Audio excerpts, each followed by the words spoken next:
नमस्कार दोस्तों। कभी कभी जब आप रात में खुले आसमान को देखते हैं तो क्या आपको ऐसा नहीं लगता कि ये समय, ये दुनिया, सब कुछ किसी बहुत ही बड़े अनंत चक्र का हिस्सा है। आजकल हॉलीवुड की फिल्मों में हम मल्टीवर्स और टाइम लूप देखते हैं, लेकिन हमारे ऋषियों ने हजारों साल पहले ही कह दिया था, समय कोई सीधी रेखा नहीं, समय एक चक्र है।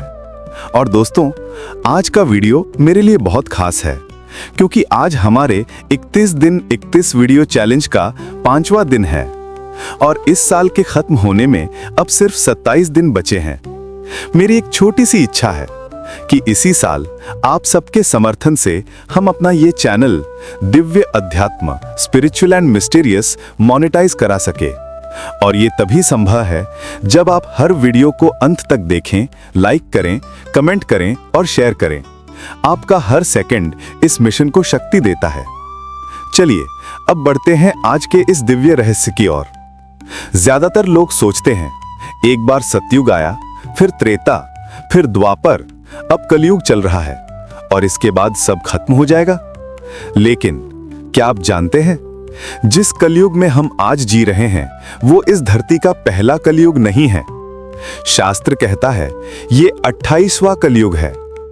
तो सवाल ये उठता है, क्या इससे पहले 27 बार राम और कृष्ण अवतार ले चुके हैं?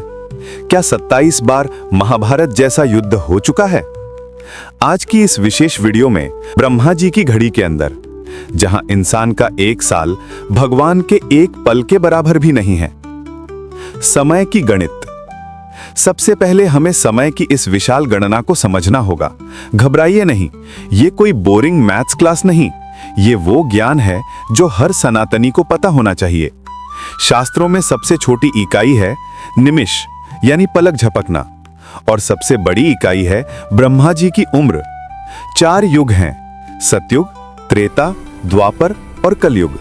इन चारों को मिलाकर एक बनता है चतुर्युगी, यानी महायुगा, जिसकी अवधि है 4.32 मिलियन ईयर्स।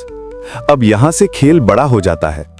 जब 71 चतुर्युगी बीतती हैं तो बनता है एक मनवंतर, और जब 14 मनवंतर पूरे होते हैं तब पूरा होता है ब्रह्मा जी का सिर्फ एक दिन, जिसे कहा जाता है कल्प, यानी कल्पा, हमारा कॉस्मिक एड्रेस। अब सवाल यह है, इस विशाल समय में हम कहां खड़े हैं? अगर आपने कभी घर में पूजा करवाई है तो आपने पंडित जी को संकल्प मंत्र बोलते सुना होगा। उसी मंत्र में लिखा है हमारा पूरा पता। अद्य ब्रह्मणो द्वितीय परार्धे श्री श्वेतवाराह कल्पे वैवस्वत मनवंतरे अष्टाविंशतितमे कलयुगे। इसका मतलब 1, अद्य ब्रह्मणो द्वितीय परार्धे, ब्रह्मा जी की 100 साल की उम्र में से 50 साल बीत चुके, हम उनके जीवन के 51वें वर्ष के पहले दिन में हैं। 2, श्री श्वेतवाराह कल्पे, इस कल्प का नाम है श्वेतवाराह कल्प।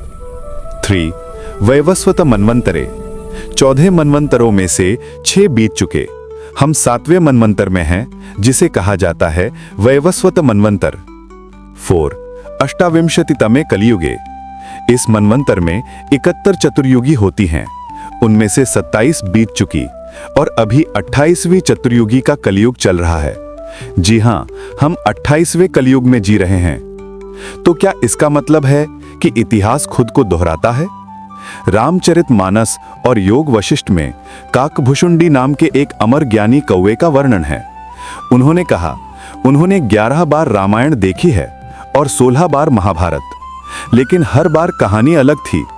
किसी कल्प में रावण को राम जी ने मारा, किसी में लक्ष्मण ने, कहीं सीताहरण हुआ तो कहीं नहीं, क्योंकि हर चतुर्युगी में अवतार तो आते हैं लेकिन इतिहास का रूप थोड़ा बदल जाता है। इसीलिए कहा जाता है कल्प भेद से कथा बदल जाती है। यह कलयुग इतना खास क्यों है? आप सोच रहे होंगे, अगर सब दोहराता है तो हमारे जीवन का क्या अर्थ? संतों ने बताया है ये 28वां कलयुग बहुत विशेष है। क्यों? क्योंकि इसके ठीक पहले वाले द्वापर युग में भगवान श्री कृष्ण अपने पूर्ण कलाओं के साथ प्रकट हुए थे। भागवत पुराण कहती है, कलेर दोष निधेह राजन कीर्तनादेव कृष्णस्य, अर्थात कलयुग दोषों से भरा है, लेकिन एक महान गुण भी है, सिर्फ नाम संकीर्तन से ही मोक्ष संभव है। तो दोस्तों, हम एक ऐसे ब्रह्मांडीय चक्र का हिस्सा है जो हमारी सोच से भी परे है। 27 कलयुग बीत चुके, ये 28वां है और आगे भी चलता रहेगा।